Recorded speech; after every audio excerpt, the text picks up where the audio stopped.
जनता जिंदाबाद जिंदाबाद जिंदाबाद।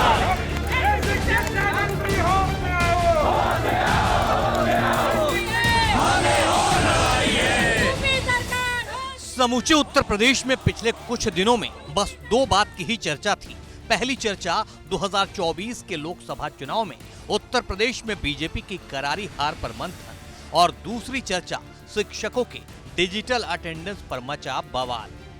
लेकिन इस सवाल और बवाल के बीच योगी सरकार ने अपने ही एक फैसले से कदम पीछे खींच लिया है, जिसने प्रदेश के तमाम शिक्षकों के चेहरे पर खुशियां बिखेर दी हैं।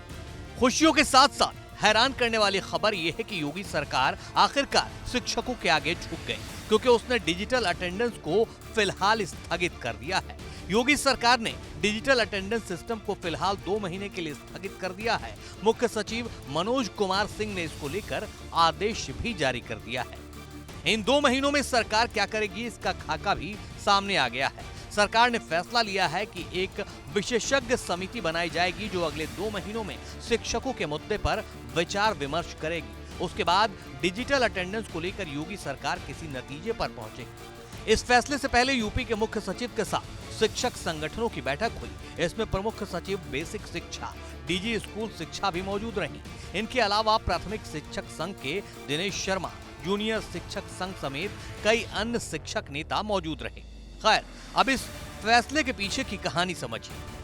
सीएम योगी की जैसी सख्त प्रशासक की छवि है, उस लिहाज से शायद ही कभी ऐसा हुआ हो कि योगी ने अपने किसी फैसले को बदला हो। तो फिर ऐसी क्या विपदा आन पड़ी कि बुलडोजर बाबा शिक्षकों के आगे झुक गए। सीधे सीधे तो यही दिख रहा है कि आने वाले 2 से 3 महीनों में उत्तर प्रदेश में उपचुनाव होने वाले हैं। इसे समझने के लिए थोड़ा पीछे चलना होगा। 4 जून 2024 के दिन जब लोकसभा चुनाव के नतीजे आए थे, यूपी के 80 में से 80 सीटें जीतने का दावा करने वाले तमाम बीजेपी नेताओं ने खामोशी अख्तियार कर ली थी, क्योंकि योगी को भी उस दिन झटका लगा था जिसकी गूंज आज तक सुनाई दे रही है।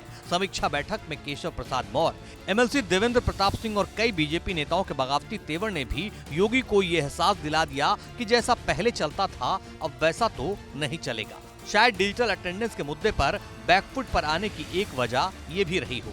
ये तो हुई हार से सबक लेने वाली बात, लेकिन भविष्य भी तो सुरक्षित करना है। अगले कुछ महीनों में यूपी में उपचुनाव का बिगुल बजने वाला है। ऐसे में योगी सरकार को यह अंदेशा था कि सूबे के लाखों शिक्षकों की नाराजगी कहीं उसे भारी न पड़ जाए। इस फैसले के पीछे की यही सियासी कहानी हो सकती है, क्योंकि 2 महीने बाद संभवतः उपचुनाव होंगे और 2 महीने की ही योगी सरकार ने शिक्षकों को मोहलत दे दी है।